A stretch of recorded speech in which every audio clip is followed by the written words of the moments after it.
Americans are really pissed off that Canadians have been booing their national anthem during NHL games. And I'm going to talk directly. I know I've been on Commonwealth Talk for a while now, but I'm going to talk directly to Americans out there. You know how when you get on a plane and the flight attendants give you the instructions, in case of emergency, you need to put on your own oxygen mask before you put on somebody else's. You know that instruction? So if something is happening to you, take care of yourself first. You need to make sure that you're awake and alive so that you can help other people. We are in that situation right now. We need to put on our own oxygen mask in Canada. We know many Canadians, we've had a close relationship with America for a long time. A lot of us, like myself, have friends and family who are American. We know that not everyone agrees with Trump. We get it. We know that I have family. I have family who lives on both coasts who are American, or at least dual citizens. Some of them also can't vote. Some of them, they don't have voting privileges, people that I know that live in the States. So they are a victim to whatever policies are going on as well. And we know that there are a lot of you who voted for Kamala. We also loved her here in Canada.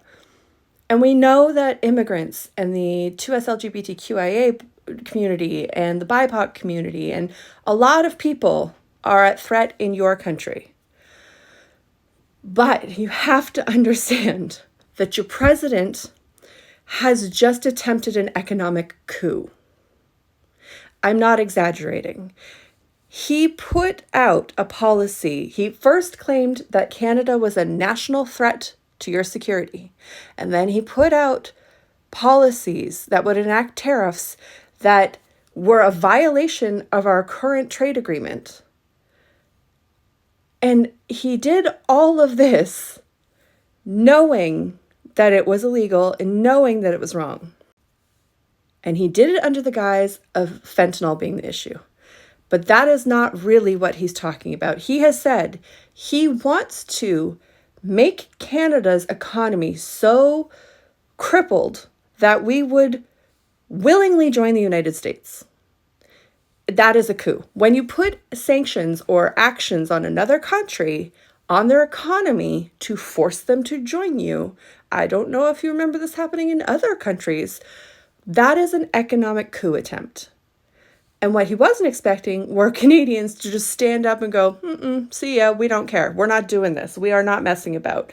You are mistaking Canadians being polite for being weak. We are not weak, and we are absolutely going to fight back against this. Does this mean that we don't love our American friends? No, it doesn't mean that. We still love them and we sympathize with you, but this is our time to fight for ourselves now. He has said blatantly that this is not actually about the fentanyl. He wants to physically invade our country for our resources, our water, our oil, but most specifically our critical minerals, the things that you need to make electric cars, the things that you need to make all sorts of electronic devices run. We actually have those minerals here in Canada and you don't. And he has said that he wants to physically invade us with your troops in order to take over our country. So you'll have to excuse me if Canadians at the moment are not super sympathetic to our American counterparts. And we are saying to you, we love you, but we got to leave you here. We have to fight for ourselves. We have to fight for our country. And thankfully, Trudeau has been preparing for this moment for a long time. Since he got into power in 2015, we have spent a decade shoring up trade agreements across the world. Canada is the only G7 country that has trade agreements with each of the other G7 countries. We are the only ones to do that. We are also, in 2018, so in 2016, there was supposed to be the TPP, the Trans-Pacific Partnership, and Donald Trump dropped out of that. And so Canada was like, well, we're not going to get rid of this. That would be dumb. So we formed the CPTPP. It's 12 countries through the Pacific region that we all have a trade agreement with. We also have CETA, which is a trade agreement with the European Union. So we will be fine without your stuff. We will figure out a way. And I think what people don't realize in the US is how dedicated Canadians will be to this, how petty We will be. How much we will remember this. Je me souviens. That we will remember. I will remember is more the translation. It doesn't really matter. The fact is we've united Quebec and Alberta with the rest of Canada. And I know that outside our borders, you don't get what that means, but that means a hell of a lot to us. And we are not going back. And I know they've declared a pause for 30 days, but that's not changing people. People are like, yeah, I don't care. I'm still going to buy Canadian. That gives me 30 extra days to figure out my strategies. The damage has been done. We are not undoing this. So we love you, but you're on your own.